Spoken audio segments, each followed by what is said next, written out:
สวัสดีค่ะสวัสดีค่ะเอา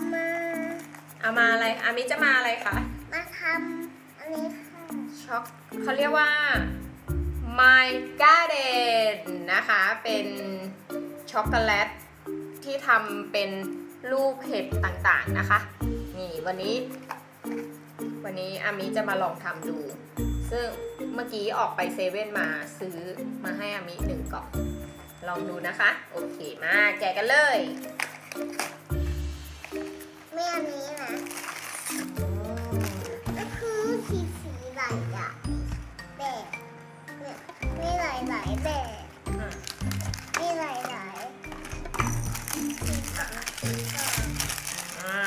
ว่าอันนี้เขาเป็นบล็อกให้นะคะ มันจะเป็นรูปเห็ดต่างๆเลยมีรูปเห็ดต่างๆมาเราจะอามิเอาสีอะไรก่อนคะลูกสีพิงค์นะคะแม่ใช้กรรไกรตัดแม่ใช้กรรไกรตัดไปกรรไกรนี่ให้ผู้ใหญ่ทำให้นะคะอย่าเด็กๆอย่าทำเองนะเพราะว่าเดี๋ยวมันจะเข้ามือใช่ไหมคะอามิบีบใส่ในบล็อกเลยนะคะมันจะมีบล็อกอยู่บีบเข้าไปบีบใส่ลงไปเลยนี่ใส่อีกใส่อีกมีหลายแบบใช่มีหลายแบบเลย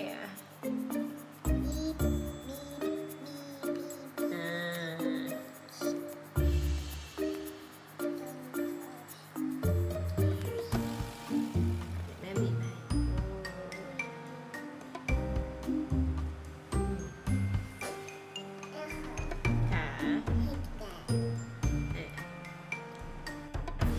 ต่อไปนะคะเป็นสีช็อกโกแลตเนาะตัดให้อามิบีบค่ะมิบีบใส่เอาลูกกันนี่เห็นไหมบีบโอเคบีบสิบีบ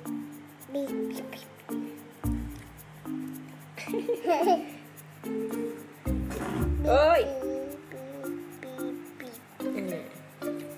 อีกตัวนึงนะค่ะเดี๋ยวแป๊บนึงสิคะแม่บีบช็อกโกแลตให้หมดก่อนผสมไปเลยนะคะ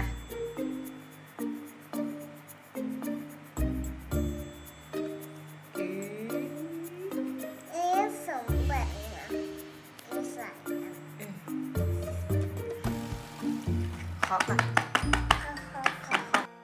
ต่อไปรสนมนะคะรสนมอันนี้แม่ขออนุญาตทำให้ไวเลยทำให้อามิเลยเนาะให้แม่ทำให้นะทำให้ไวที่สุดมีสีด้วยใช่มีสีด้วย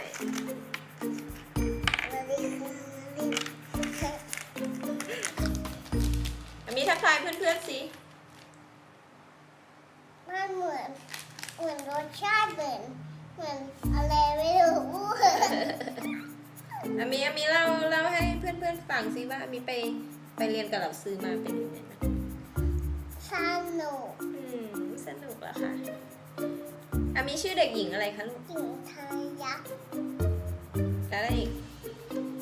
วันนาชัยสิทธิ์วันนาชัยสิทธิ์เหรอคะ How are you ค่ะ 2 year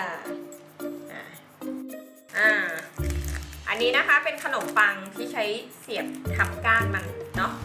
เดี๋ยวเรามาดูกันทำกันให้อามิเสียบไม่ให้อามิเสียบทีละอันนะคะเสียบทีละอันค่ะเสียบไปเลยเสียบอีกอุ๊ยเสียบอีก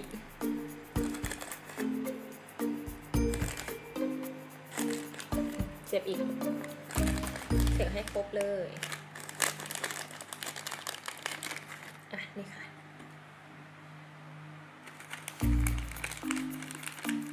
โอ้ยไม่เป็นไรตกไม่ต้องเก็บค่ะมีอันไหนลูกนี่ค่ะโอเคหน้าตาก็จะออกมาเป็นอย่างนี้นะคะเดี๋ยวแม่แมวขออนุญาตเอาไปแช่ตู้เย็นก่อนนะคะเดี๋ยวผลจะเป็นยังไงมาดูกันค่ะ อนนี้ช็อกโกแลตที่เราทำไว้นะคะ ตอนนี้ออกมาเป็นรูปเป็นร่างแล้วก็แช่ในช่องฟิตค่อนข้างเย็นมากแล้วก็แข็งตัวและเซ็ตตัวอันนี้เรามาให้อามีเทสดูชิมดูนะคะอามีเอาอันไหนคะ อันนี้ อันนี้เหรอคะว้าวนี่ให้เพื่อนๆดูก่อนเพื่อนๆดูนะคะน่ารักมากเป็นเห็ดน่ารักมากเลยชิมดูสิอร่อยไหม แม่กิน ให้แม่อันไหนคะ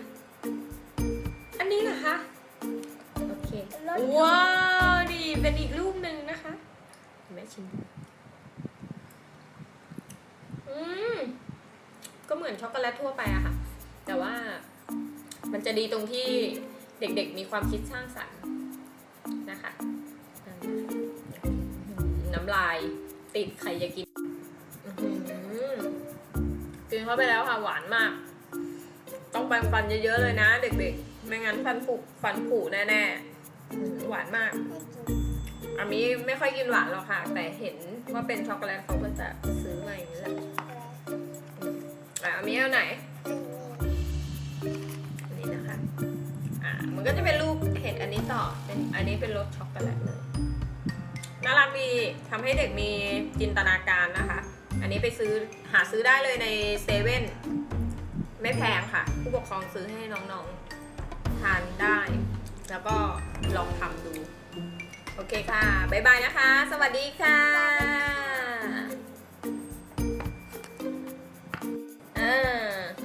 น้องอามิบอกว่าอย่าลืมอะไรนะคะ กดติดตามช่องเราไม่ด้วยนะ บ๊ายบาย บ๊ายบายค่ะ แล้วเจอกันใหม่คลิปหน้าค่ะ บ๊ายบาย